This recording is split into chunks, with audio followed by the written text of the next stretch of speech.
இவரை வந்து லக்கின்னு சொல்றதா என்னன்னு எனக்கு தெரியல. ஏர் இந்தியா இப்போ விழுந்தது உங்க எல்லாரும் கண்டிப்பா தெரிஞ்சிருக்கும். அந்த ஃபிளைட்ல 240 பேருக்கிட்ட ஆள் இறந்து இவர் ஒரு ஆளு தான் தப்பிச்சிருக்கிறாரு. அது எப்படி பாத்துக்கிட்டீங்கன்னா, அந்த ஃபிளைட்ல உள்ள இருக்கும்போது இவர் கடைசி நேரத்துல வந்து எனக்கு சீட்டை மாத்தி கொடுங்க அப்படின்னு கேட்டு அதனாலே இந்த ஃபிளைட் விழுந்ததுக்கு அப்புறம் பாத்தீங்கன்னா தப்பிச்சு வெளியே வந்திருக்கிறாரு. இப்போ வந்து ஒரு ஹாஸ்பிட்டல்ல வந்து மேல இருக்காரு. என்னன்னு பாத்துக்கிட்டீங்கன்னா, இந்த ஏர் இந்தியா ஃபிளைட்டை ஓட்டுன இந்த 2 பைலட்டும் பாத்துக்கிட்டீங்கன்னா ரொம்ப அனுபவம் இருக்கிற ஒரு பைலட்டா. அதனாலேயே இந்த ஃபிளைட் பறக்க ஆரம்பிச்சு கொஞ்சம் தூரம் தான் போயிருக்குது.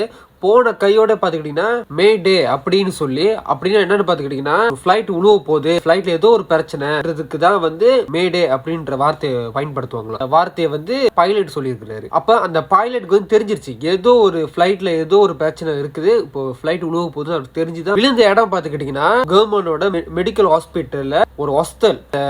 ஸ்டூடெண்ட்லாம் வந்து சாப்பாடு டைமுக்கு வந்து அங்க சாப்பிட வந்திருக்காங்க. சாப்பிட்டுக்கிட்டு இருக்கும் போதே ஃபிளைட் டக்குன்னு விழுந்திருக்குது. உள்ளவங்களுக்கு ஒரு சில பேருக்கு தெரியலையா, ஒரே புகை மூட்டமா இருக்குதா, விழுந்தது ஃபிளைட் தான்ன்றது வந்து அவங்களுக்கே தெரியலையா. இப்ப இந்த ஏர் இந்தியா பாத்தீங்கன்னா வந்து வேற ஒரு ஓனர் இருந்தாரு. ஆனா அதுக்கப்புறம் டாடா நிர்வாகம் தான் வந்து ஏர் இந்தியா வந்து வாங்கியிருக்கிறாங்க. இப்ப டாடா நிர்வாகம் தான் வந்து ஹாஸ்டல் சேதமாயிருச்சு பார்த்தீங்களா, அது எல்லாத்தையும் நாங்கள் பார்த்துக்கிறோம். இறந்த குடும்பத்துக்கு எல்லாமே நாங்கள் நஷ்டஈடு கொடுக்கறோம் சொல்லிட்டு இப்போ இது எல்லாத்தையுமே வந்து டாடா கம்பெனி தான் வந்து பொறுப்பேற்று இருக்காங்க.